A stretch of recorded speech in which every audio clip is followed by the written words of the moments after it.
Hi guys, ఎలా ఉన్నారండి? మేమైతే కోలగూడ అయితే చేసామండి. అప్పట్లో ఫామ్ నుంచి అయితే 30 కోడి పిల్లలు తీసుకొచ్చాం కదా. కొన్నాళ్ళు ఇంట్లోనే మేము ఉండే రూమ్లోనే పెట్టుకొని అవి చిన్న పిల్లలప్పుడు తీసుకొచ్చినప్పుడు ఇంట్లోనే పెట్టుకున్నాము.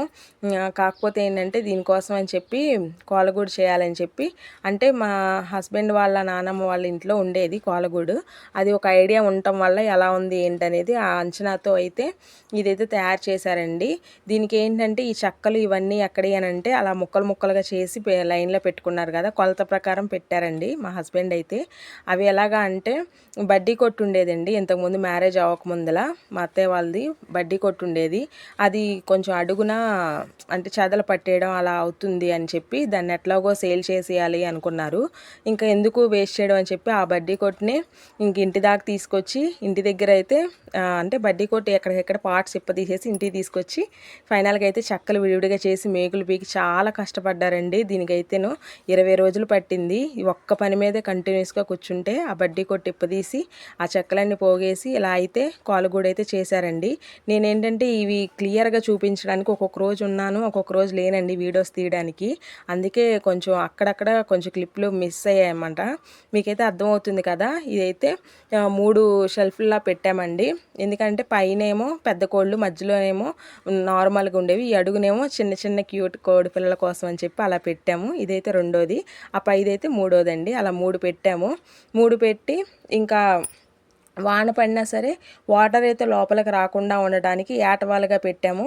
దట్టు డోర్లు కూడా పెట్టామండి. సైడ్ ఈ 2 వైపులను డోర్లు పెట్టాము. డోర్లు పెట్టేటప్పుడు ఆలోచన ఏంటంటే మెస్ డోర్లు కూడా పెట్టాలని ఆలోచన లేదు. కాకపోతే తర్వాత మాకు ఇవన్నీ ఏటవాలుగా పెట్టి ఇదంతా పెట్టి సెట్టింగ్ ఇలా చేసేటప్పుడు మాకు అయితే లోపల వేడిగాను ఒకలాగా అనిపించింది.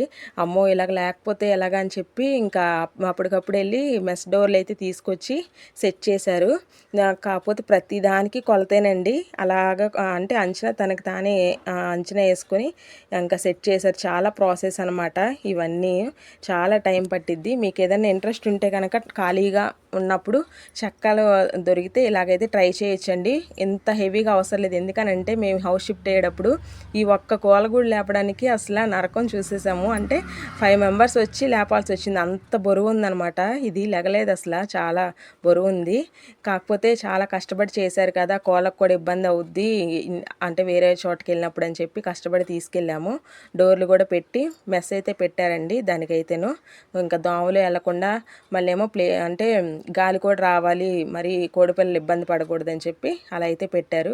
ఇంకా చివరాఖరికి ఇవన్నీ పెట్టిన తర్వాత ఏంటంటే చెక్కలు అయితే అయిపోయాయండి. కింద గొళ్ళెలు పెట్టేటప్పుడు అయితే ఇబ్బంది అయింది. ఎందుకంటే ఆ గొళ్ళెం పట్టట్లేదు, అది చాలా ఇబ్బంది పడ్డారు. ఇదిగో చూడండి, మెస్ డోర్ అయితే ఇలా ఉందన్నమాట. చాలా బాగా చేశారు కదా. అసలు ఏ ఎక్స్పీరియన్స్ లేదు అసలు. వడ్రింగ్ వాళ్ళకి ఇస్తే అంటే మనమే చేసుకుంటే కొంచెం మనీ సేవ్ అవుతాయి. ఇంకా వడ్రింగ్ వాళ్ళకి ఇస్తే ఇదంతా చేయాలంటే ఎంత తీసుకుంటారో మీకు తెలుసు కదండి, అంత అమౌంట్ లేదు. అందుకని ఇలా అయితే ఫైనల్గా ఇగో ఇలా ఉందండి మా కోలగూడ అయితేను.